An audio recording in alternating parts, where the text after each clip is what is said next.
தாய் தந்தை முகமே மறந்து நெஞ்சில் உந்தன் முகம் எழுதே பரீட்சை எழுதும் பொழுதும் கவிதை எழுத வருதே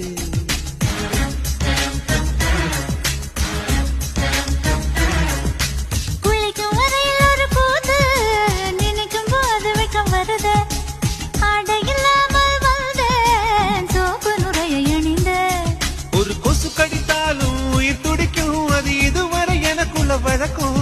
இந்த தேள் கடித்தாலும் தெரிவதில்லை அட என்னாச்சு என்னாச்சு எனக்கும் பாப்பு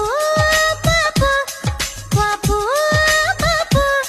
கண்ணு விழிச்சிருக்க கனவுகள் வர்றது கண்ணு மூடி கிடந்தும் காட்சிகள் வர்றது இது உனக்கும் இருக்குமே உண்மை சொல்லிவிடு